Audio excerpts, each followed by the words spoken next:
One of the things in the book which I passionately disagree with you about is Ukraine. I've been there, I've interviewed President Zelensky, and I'm just surprised, I've been very surprised that a significant number of Republicans in the last 2 years have gravitated to a position, it seems to me, of saying we should just let Putin take what he's taken. He should keep it. We should end this war by allowing him to keep all the land he's stolen with his murderous, illegal rampage of a sovereign democratic European country. I never thought I'd hear Republicans make that argument. You yourself were in Iraq. You were there, actually, I think at the same time as my brother, who was a colonel in the Royal Welsh Regiment. So thank you for your service, as I always thank him for his. You were in Iraq, which, just to remind viewers, was a war that was fought on an entirely false pretext, as it turned out, that Saddam Hussein had weapons of mass destruction. Here, you've got someone who absolutely has weapons of mass destruction, Vladimir Putin. He's a ruthless Russian dictator. He's illegally invaded a democratic country. And I'm baffled why people like you on the right, the Republican side of this argument, seem to think it would be, by default really, a good thing or a thing that has to happen, inevitable thing to happen, that Putin wins. I don't think that's an accurate characterization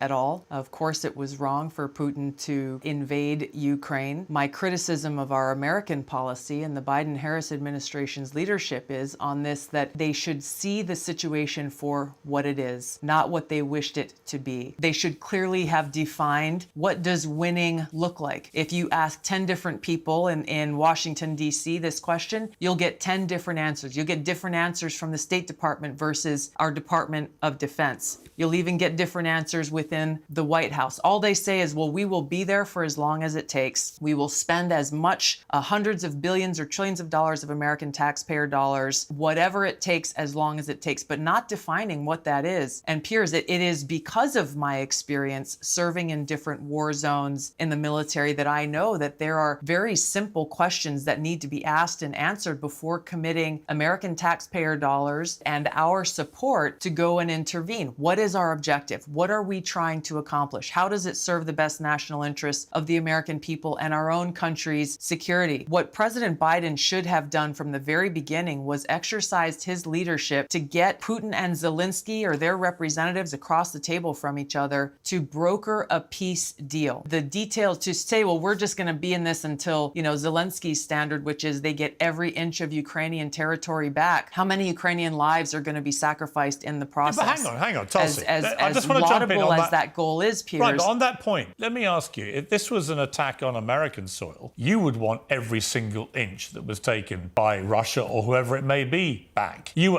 would join the fight to do it because you've served your country, and you would be absolutely outraged. Of course, but this is not. This is how you can't make. Yeah, but that's how Ukrainians feel about their land. They feel exactly the way that you would or I would about our land. I understand the feeling. The feeling and the emotion is very different from the reality that Ukraine is facing a much larger country with a much greater military force, with many more people, and its own military-industrial complex that has been able to reconstitute its hardware and its weapon systems far more quickly than even our American intelligence agencies thought that they would be able to. And oh, by the way, Putin also has both tactical and strategic nuclear weapons. There's a long history here, and I know you've gone into this with different guests over time. We won't get into it now. But my view on foreign policy, I'm not an isolationist, I'm not a pacifist, I'm a realist. And understanding that it is not doing any good for the Ukrainian people and I've been to Ukraine many times. Like you, I have many friends there, and it's heartbreaking to see what they are going through. Continuing to fuel a war of attrition, it's not a peer-to-peer war that is going on there, and an unwillingness by our leaders to be honest with the American people about, number one, how much further are we going to go into debt to go and fuel this proxy war? And number two, the reality and the honesty of the fact that as tensions continue to increase,